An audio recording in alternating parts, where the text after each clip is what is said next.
Što je biskup Pavao Žanić vjerovao o Međugorju, te što nakon njega vjeruje Ratko Perić o Gospinim ukazanjima? Međugorska ukazanja navodno su započela 24. i 25. lipnja 1981. godine u župi Međugorje, koja pripada biskupijama Mostarsko-Duvanjskoj i Trebinjsko-Mrkanjskoj.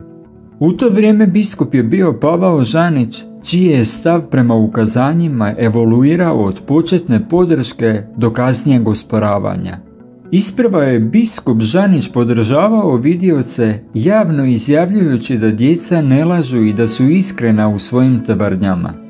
Međutim, s vremenom je postajao sve skeptičniji prema autentičnosti tih događaja. Njegov pozitivan stav na početku pridonio je širenju vijesti o ukazanjima, no kasnije je postao jedan od glavnih kritičara. Jugoslavenska komunistička vlast bila je neprijateljski nastrojena prema događanjima u Međugorju, nazivajući ih kontrarevolucijom, pa je moguće da su vršili snažan pritisak na njega. Biskup Žanić i fra Jozo Zovko, tadašnji župnik, bili su pozvani na ispitivanje od strane tajne policije. Fra Jozo, koji je isprva bio skeptičan, s vremenom je počeo vjerovati u nadnaravnost ukazanja, što je dovelo do njegova uhićenja i zatvora. Biskup Žanić kasnije je izdao 2 spisa u kojima je izražavao svoje sumnje o ukazanjima. Unatoč njegovoj skepsi, Vatikan je tražio oprezan pristup, a slučaj Međugorje preuzela je Biskupska konferencija Jugoslavije.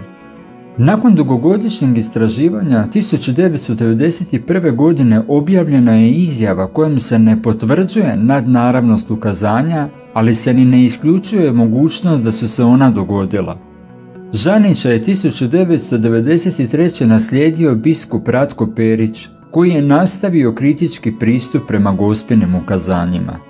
On je često citirao izjavu Biskupske konferencije iz 1991. godine kao temelj za svoj stav da ukazanja nisu autentična. Unatoč njegovoj nevjerici, Međugorje je postalo važno mjesto hodočašća, a biskup Perić je podržao pastoralni rad u župi, iako nije vjerovao u nadnaravnost ukazanja. Tijekom svoje službe biskup Perić se trudio održati jedinstvo katoličke crkve, naglašavajući važnost vjernosti nauku crkve i njezinim autoritetima. Što vi mislite o Međugorju? Ostavite nam ispod komentar.